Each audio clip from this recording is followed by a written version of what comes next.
अथ श्री बृहस्पतिवार व्रत कथा। भारतवर्ष में एक प्रतापी और दानी राजा राज्य करता था।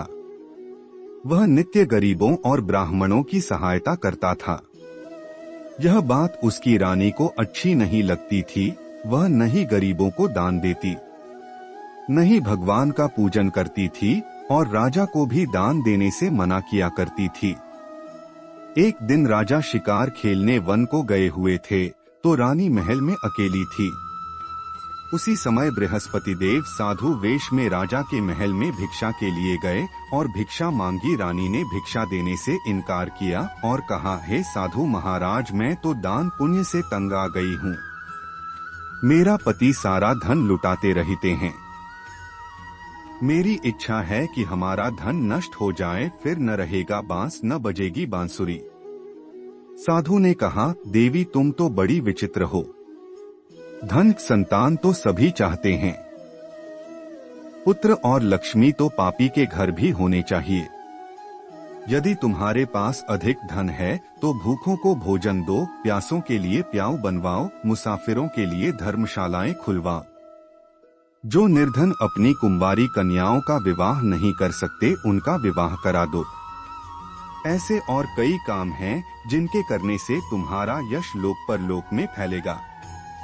परंतु रानी पर उपदेश का कोई प्रभाव न पड़ा। वह बोली, महाराज आप मुझे कुछ न समझाएं। मैं ऐसा धन नहीं चाहती जो हर जगह बांटती फिरूं। साधु ने उत्तर दिया, यदि तुम्हारी ऐसी इच्छा है तो तथास्तु। तुम ऐसा करना कि बृहस्पतिवार को घर लीपकर पीली मिट्टी से अपना सिर धोकर स्नान करना, भट्टी चढ़ाकर कपड़े धोना। ऐसा करने से आपका सारा धन नष्ट हो जाएगा। इतना कहकर वह साधु महाराज वहां से आलोप हो गए। साधु के अनुसार कही बातों को पूरा करते हुए रानी को केवल 3 बृहस्पतिवार ही बीते थे कि उसकी समस्त धन संपत्ति नष्ट हो गई। भोजन के लिए राजा का परिवार तरसने लगा। तब एक दिन राजा ने रानी से बोला कि हे रानी, तुम यहीं रहो, मैं दूसरे देश को जाता हूँ, क्योंकि यहाँ पर सभी लोग मुझे जानते हैं। इसलिए मैं कोई छोटा कार्य नहीं कर सकता। ऐसा कहकर राजा परदेश चला गया। वहाँ वह जंगल से लकड़ी काटकर लाता और शहर में बेचता। इस तरह वह अपना जीवन व्यतीत करने लगा। इधर राजा के परदेश जाते ही रानी और दासी दुहखी रहने लगी। एक बार जब रानी और दासी को 7 दिन तक बिना भोजन के रहना पड़ा तो रानी ने अपनी दासी से कहा, हे दासी, पास ही के नगर में मेरी बहन रहती है। वह बड़ी धनवान है।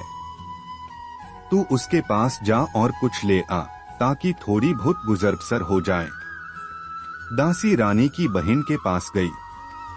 उस दिन गुरुवार था और रानी की बहन उस समय बृहस्पतिवार व्रत की कथा सुन रही थी। दासी ने रानी की बहन को अपनी रानी का संदेश दिया, लेकिन रानी की बड़ी बहन ने कोई उत्तर नहीं दिया। जब दासी को रानी की बहन से कोई उत्तर नहीं मिला तो वह बहुत दुखी हुई और उसे क्रोध भी आया। दासी ने वापस आकर रानी को सारी बात बता दी।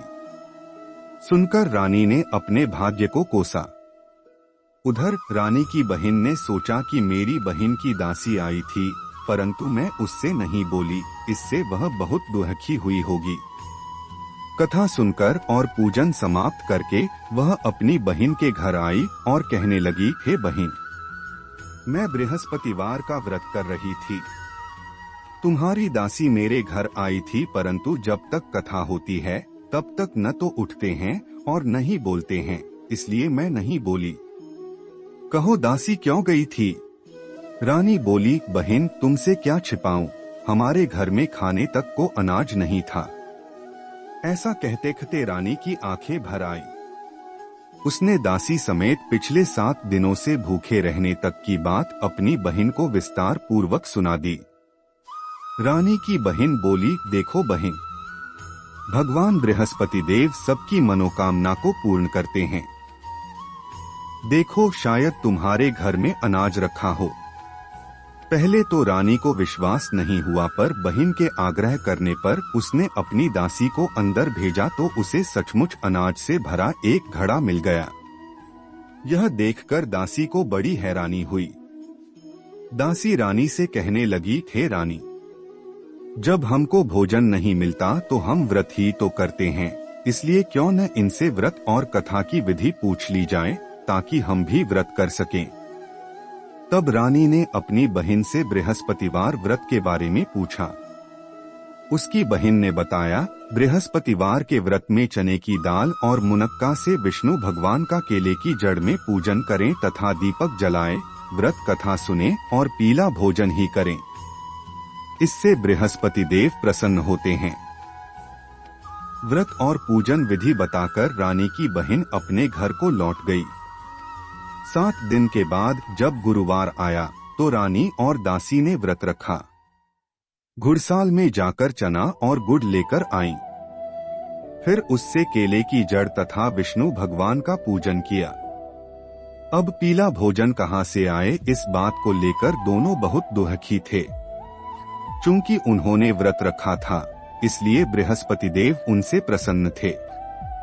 इसलिए वे एक साधारण व्यक्ति का रूप धारण कर 2 थालों में सुंदर पीला भोजन दासी को दे गए। भोजन पाकर दासी प्रसन्न हुई और फिर रानी के साथ मिलकर भोजन ग्रहण किया। उसके बाद वे सभी गुरुवार को व्रत और पूजन करने लगी। बृहस्पति भगवान की कृपा से उनके पास फिर से धन संपत्ति आ गई, परंतु रानी फिर से पहले की तरह आलस्य करने लगी। तब दासी बोली, देखो रानी, तुम पहले भी इस प्रकार आलस्य करती थी। तुम्हें धन रखने में कष्ट होता था, इस कारण सभी धन नष्ट हो गया, और अब जब भगवान बृहस्पति की कृपा से धन मिला है तो तुम्हें फिर से आलस्य होता है। रानी को समझाते हुए दासी कहती है कि बड़ी मुसीबतों के बाद हमने यह धन पाया है, इसलिए हमें दान पुण्य करना चाहिए, भूखे मनुष्यों को भोजन कराना चाहिए और धन को शुभ कार्यों में खर्च करना चाहिए, जिससे तुम्हारे कुल का यश बढ़ेगा, स्वर्ग की प्राप्ति होगी और पितृ प्रसन्न होंगे। दासी की बात मानकर रानी अपना धन शुभ कार्यों में खर्च करने लगी, जिससे पूरे नगर में उसका यश फैलने लगा। बृहस्पतिवार व्रत कथा के बाद श्रद्धा के साथ आरती की जानी चाहिए। इसके बाद प्रसाद बांटकर उसे ग्रहण करना चाहिए। एक दिन राजा दुखी होकर जंगल में एक पेड़ के नीचे आसन जमाकर बैठ गया। वह अपनी दशा को याद करके व्याकुल होने लगा। बृहस्पतिवार का दिन था। एकाएक उसने देखा कि निर्जन वन में एक साधु प्रकट हुए। वह साधु वेश में स्वयं बृहस्पति देवता थे। लकड़हारे के सामने आकर बोले, हे लकड़हारे, इस सुनसान जंगल में तू चिंता मग्न क्यों बैठा है? लकड़हारे ने दोनों हाथ जोड़कर प्रणाम किया और उत्तर दिया, महात्मा जी, आप सब कुछ जानते हैं, मैं क्या कहूँ। यह कहकर रोने लगा और साधु को अपनी आत्मकथा सुनाई। महात्मा जी ने कहा, तुम्हारी स्त्री ने बृहस्पति के दिन बृहस्पति भगवान का निरादर किया है, जिसके कारण रुष्ट होकर उन्होंने तुम्हारी यह दशा कर दी। अब तुम चिंता को दूर करके मेरे कहने पर चलो तो तुम्हारे सब कष्ट दूर हो जाएंगे और भगवान पहले से भी अधिक संपत्ति देंगे। तुम बृहस्पति के दिन कथा किया करो। 2 पैसे के चने मुनक्का लाकर उसका प्रसाद बनाओ और शुद्ध जल से लोटे में शक्कर मिलाकर अमृत तैयार करो। कथा के पश्चात अपने सारे परिवार और सुनने वाले प्रेमियों में अमृत व प्रसाद बांटकर आप भी ग्रहण करो। ऐसा करने से भगवान तुम्हारी सब मनोकामनाएं पूरी करेंगे। साधु के ऐसे वचन सुनकर लकड़हारा बोला, हे प्रभु, मुझे लकड़ी बेचकर इतना पैसा नहीं मिलता जिससे भोजन के उपरांत कुछ बचा सकूं। मैंने रात्रि में अपनी स्त्री को व्याकुल देखा है। मेरे पास कुछ भी नहीं जिससे मैं उसकी खबर मंगा सकूं। साधु ने कहा, हे लकड़हारे, तुम किसी बात की चिंता मत करो। बृहस्पति के दिन तुम रोजाना की तरह लकड़ियां लेकर शहर को जाओ। तुमको रोज से दुगुना धन प्राप्त होगा। जिससे तुम भली भांति भोजन कर लोगे तथा बृहस्पति देव की पूजा का सामान भी आ जाएगा। इतना कहकर साधु अंतर्ध्यान हो गए। धीरे धीरे समय व्यतीत होने पर फिर वही बृहस्पतिवार का दिन आया। लकड़हारा जंगल से लकड़ी काटकर किसी शहर में बेचने गया। उसे उस दिन और दिन से अधिक पैसा मिला। राजा ने चना गुड़ आदि लाकर गुरुवार का व्रत किया। उस दिन से उसके सभी क्लेश दूर हुए, परंतु जब दोबारा गुरुवार का दिन आया तो बृहस्पतिवार का व्रत करना भूल गया। इस कारण बृहस्पति भगवान नाराज हो गए। उस दिन उस नगर के राजा ने विशाल यज्ञ का आयोजन किया तथा शहर में यह घोषणा करा दी कि कोई भी मनुष्य अपने घर में भोजन न बनावे न आग जलावे, समस्त जनता मेरे यहाँ भोजन करने आवे। इस आज्ञा को जो न मानेगा उसे फांसी की सजा दी जाएगी। इस तरह की घोषणा संपूर्ण नगर में करवा दी गई। राजा की आज्ञानुसार शहर के सभी लोग भोजन करने गए, लेकिन लकड़हारा कुछ देर से पहुंचा, इसलिए राजा उसको अपने साथ घर लिवा ले गए और ले जाकर भोजन करा रहे थे तो रानी की दृष्टि उस खूंटी पर पड़ी जिस पर उसका हार लटका हुआ था। वह वहां पर दिखाई नहीं दिया। रानी ने निश्चय किया कि मेरा हार इस मनुष्य ने चुरा लिया है।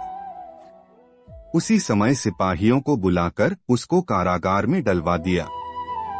जब लकड़हारा कारागार में पड़ गया और बहुत दुखी होकर विचार करने लगा कि न जाने कौन से पूर्व जन्म के कर्म से मुझे यह दुख प्राप्त हुआ है, और उसी साधु को याद करने लगा जो कि जंगल में मिला था। उसी समय तत्काल बृहस्पति देव साधु के रूप में प्रकट हुए और उसकी दशा को देखकर कहने लगे, अरे मूर्ख, तूने बृहस्पति देव की कथा नहीं करी, इस कारण तुझे दुख प्राप्त हुआ है। अब चिंता मत कर, बृहस्पतिवार के दिन कारागार के दरवाजे पर 4 पैसे पड़े मिलेंगे। उनसे तू बृहस्पति देव की पूजा करना, तेरे सभी कष्ट दूर हो जाएंगे। बृहस्पति के दिन उसे 4 पैसे मिले। लकड़हारे ने कथा कही। उसी रात्रि को बृहस्पति देव ने उस नगर के राजा को स्वप्न में कहा, हे राजा, तुमने जिस आदमी को कारागार में बंद कर दिया है वह निर्दोष है। वह राजा है, उसे छोड़ देना। रानी का हार उसी खूंटी पर लटका है। अगर तू ऐसा नहीं करेगा तो मैं तेरे राज्य को नष्ट कर दूंगा। इस तरह रात्रि के स्वप्न को देखकर राजा प्रातःकाल उठा और खूंटी पर हार देखकर लकड़हारे को बुलाकर क्षमा मांगी तथा लकड़हारे को योग्य सुंदर वस्त्र आभूषण देकर विदा कर दिया। बृहस्पति देव की आज्ञानुसार लकड़हारा अपने नगर को चल दिया। राजा जब अपने नगर के निकट पहुंचा तो उसे बड़ा आश्चर्य हुआ। नगर में पहले से अधिक बाग, तालाब, कुएं तथा बहुत सी धर्मशाला, मंदिर आदि बन गई हैं। राजा ने पूछा, यह किसका बाग और धर्मशाला है? तब नगर के सब लोग कहने लगे, यह सब रानी और बांदी के हैं। तो राजा को आश्चर्य हुआ और गुस्सा भी आया। जब रानी ने यह खबर सुनी कि राजा आ रहे हैं तो उन्होंने बांदी से कहा कि हे दासी, देख राजा हमको कितनी बुरी हालत में छोड़ गए थे। हमारी ऐसी हालत देखकर वह लौट न जाए, इसलिए तू दरवाजे पर खड़ी हो जा। आज्ञानुसार दासी दरवाजे पर खड़ी हो गई। राजा आए तो उन्हें अपने साथ लिवा लाई। तब राजा ने क्रोध करके अपनी रानी से पूछा कि यह धन तुम्हें कैसे प्राप्त हुआ है? तब उन्होंने कहा, हमें यह सब धन बृहस्पति देव के इस व्रत के प्रभाव से प्राप्त हुआ है। राजा ने निश्चय किया कि 7 रोज बाद तो सभी बृहस्पति देव का पूजन करते हैं, परंतु मैं प्रतिदिन दिन में 3 बार कहानी तथा रोज व्रत किया करूँगा। अब हर समय राजा के दुपट्टे में चने की दाल बंधी रहती तथा दिन में 3 बार कहानी कहता। एक रोज राजा ने विचार किया कि चलो अपनी बहन के यहाँ हो आवें।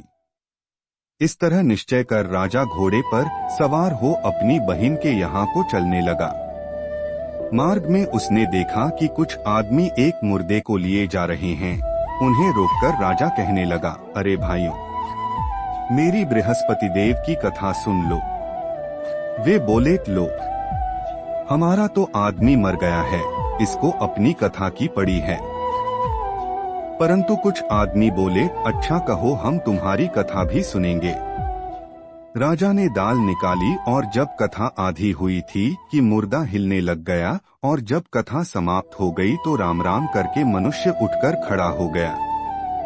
आगे मार्ग में उसे एक किसान खेत में हल चलाता मिला। राजा ने उसे देख और उससे बोले, अरे भैया, तुम मेरी बृहस्पतिवार की कथा सुन लो। किसान बोला, जब तक मैं तेरी कथा सुनूंगा तब तक 4 हरिया जोत लूंगा। जा अपनी कथा किसी और को सुनाना। इस तरह राजा आगे चलने लगा। राजा के हटते ही बैल पछाड़ खाकर गिर गए तथा किसान के पेट में बड़ी जोर का दर्द होने लगा। उस समय उसकी माँ रोटी लेकर आई। उसने जब यह देखा तो अपने पुत्र से सब हाल पूछा और बेटे ने सभी हाल कह दिया। तो बुढ़िया दौड़ी दौड़ी उस घुड़सवार के पास गई और उससे बोली कि मैं तेरी कथा सुनूंगी, तू अपनी कथा मेरे खेत पर चलकर ही कहना। राजा ने बुढ़िया के खेत पर जाकर कथा कही, जिसके सुनते ही वह बैल उठ खड़ हुए तथा किसान के पेट का दर्द भी बंद हो गया। राजा अपनी बहन के घर पहुंचा। बहन ने भाई की खूब मेहमानी की। दूसरे रोज प्रातःकाल राजा जगा तो वह देखने लगा कि सब लोग भोजन कर रहे हैं। राजा ने अपनी बहन से कहा, ऐसा कोई मनुष्य है जिसने भोजन नहीं किया हो, मेरी बृहस्पतिवार की कथा सुन ले।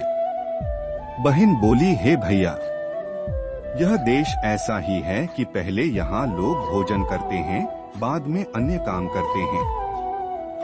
अगर कोई पड़ोस में हो तो देखाऊं। वह ऐसा कहकर देखने चली गई, परंतु उसे कोई ऐसा व्यक्ति नहीं मिला जिसने भोजन न किया हो। अतः वह एक कुम्हार के घर गई जिसका लड़का बीमार था।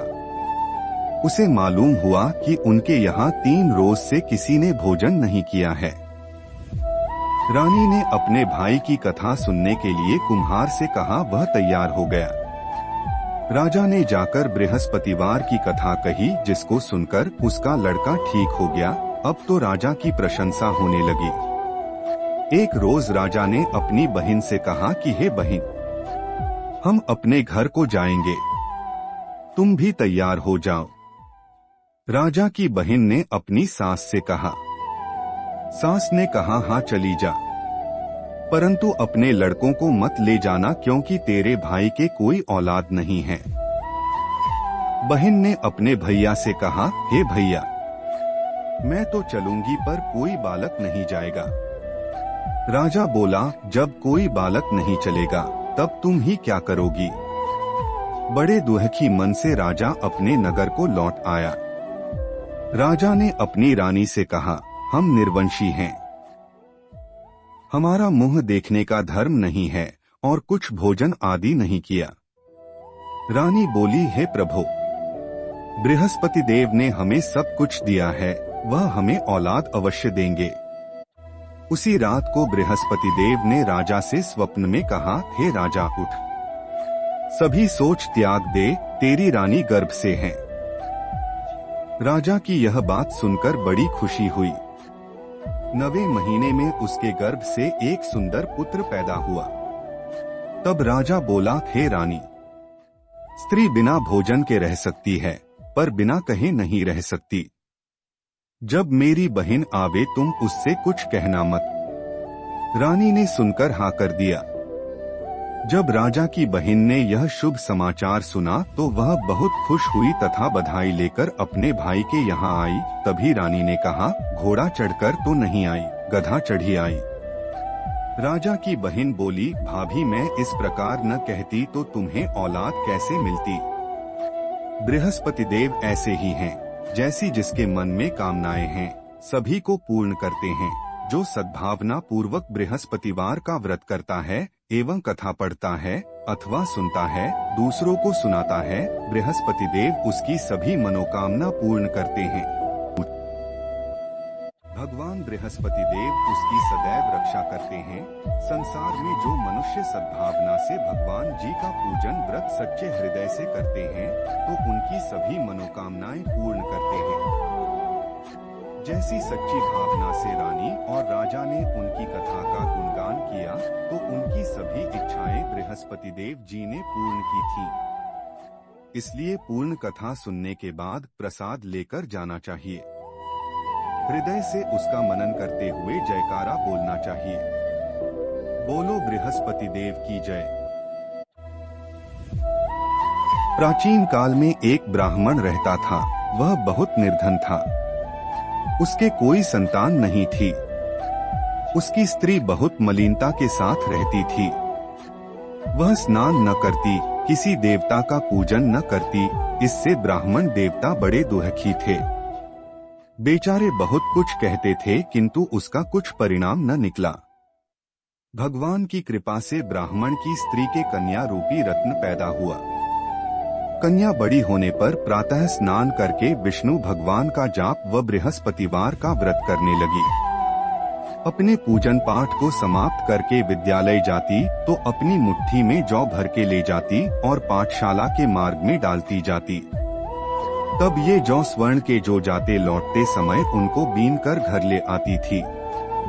एक दिन वह बालिका सूप में उस सोने के जौ को फटक कर साफ कर रही थी कि उसके पिता ने देख लिया और कहा, हे बेटी, सोने के जौ के लिए सोने का सूप होना चाहिए। दूसरे दिन बृहस्पतिवार था। इस कन्या ने व्रत रखा और बृहस्पति देव से प्रार्थना करके कहा, मैंने आपकी पूजा सच्चे मन से की हो तो मेरे लिए सोने का सूप दे दो। बृहस्पति देव ने उसकी प्रार्थना स्वीकार कर ली। रोजाना की तरह वह कन्या जौ फैलाती हुई जाने लगी। जब लौटकर जौ बीन रही थी तो बृहस्पति देव की कृपा से सोने का सूप मिला। उसे वह घर ले आई और उसमें जौ साफ करने लगी, परंतु उसकी माँ का वही ढंग रहा। एक दिन की बात है कि वह कन्या सोने के सूप में जौ साफ कर रही थी। उस समय उस शहर का राजपुत्र वहां से होकर निकला। इस कन्या के रूप और कार्य को देखकर मोहित हो गया तथा अपने घर आकर भोजन तथा जल त्याग कर उदास होकर लेट गया। राजा को इस बात का पता लगा तो अपने प्रधानमंत्री के साथ उसके पास गए और बोले, हे बेटा, तुम्हें किस बात का कष्ट है? किसी ने अपमान किया है अथवा और कारण हो सो कहो, मैं वही कार्य करूंगा जिससे तुम्हें प्रसन्नता हो। अपने पिता की राजकुमार ने बातें सुनी तो वह बोला, मुझे आपकी कृपा से किसी बात का दुख नहीं है। किसी ने मेरा अपमान नहीं किया है, परंतु मैं उस लड़की से विवाह करना चाहता हूँ जो सोने के सूप में जौ साफ कर रही थी। यह सुनकर राजा आश्चर्य में पड़ा और बोला, हे बेटा, इस तरह की कन्या का पता तुम ही लगा। मैं उसके साथ तेरा विवाह अवश्य ही करवा दूंगा। राजकुमार ने उस लड़की के घर का पता बतलाया। तब मंत्री उस लड़की के घर गए और ब्राह्मण देवता को सभी हाल बतलाया। ब्राह्मण देवता राजकुमार के साथ अपनी कन्या का विवाह करने के लिए तैयार हो गए तथा विधि विधान के अनुसार ब्राह्मण की कन्या का विवाह राजकुमार के साथ हो गया। कन्या के घर से जाते ही पहले की भांति उस ब्राह्मण देवता के घर में गरीबी का निवास हो गया। अब भोजन के लिए भी अन्न बड़ी मुश्किल से मिलता था। एक दिन दुखी होकर ब्राह्मण देवता अपनी पुत्री के पास गए। बेटी ने पिता की दुखी अवस्था को देखा और अपनी माँ का हाल पूछा। तब ब्राह्मण ने सभी हाल कहा। कन्या ने बहुत सा धन देकर अपने पिता को विदा कर दिया। इस तरह ब्राह्मण का कुछ समय सुखपूर्वक व्यतीत हुआ। कुछ दिन बाद फिर वही हाल हो गया। ब्राह्मण फिर अपनी कन्या के यहाँ गया और सारा हाल कहा तो लड़की बोली, हे पिताजी, आप माताजी को यहाँ लिवा लाओ। मैं उसे विधि बता दूंगी जिससे गरीबी दूर हो जाए। वह ब्राह्मण देवता अपनी स्त्री को साथ लेकर पहुँचे तो अपनी माँ को समझाने लगी, हे माँ, तुम प्रातःकाल प्रथम स्नानादि करके विष्णु भगवान का पूजन करो तो सब दरिद्रता दूर हो जाएगी। परंतु उसकी मांग ने एक भी बात नहीं मानी और प्रातःकाल उठकर अपनी पुत्री के बच्चों की जूठन को खा लिया। इससे उसकी पुत्री को भी बहुत गुस्सा आया और एक रात को कोठरी से सभी सामान निकाल दिया और अपनी माँ को उसमें बंद कर दिया। प्रातःकाल उसे निकाला तथा स्नानादि करा के पाठ करवाया तो उसकी माँ की बुद्धि ठीक हो गई और फिर प्रत्येक बृहस्पतिवार को व्रत रखने लगी। इस व्रत के प्रभाव से उसके माँ बाप बहुत ही धनवान और पुत्रवान हो गए और बृहस्पति जी के प्रभाव से इस लोक के सुख भोग कर स्वर्ग को प्राप्त हुए। सब बोलो विष्णु भगवान की जय, बोलो बृहस्पति देव की जय।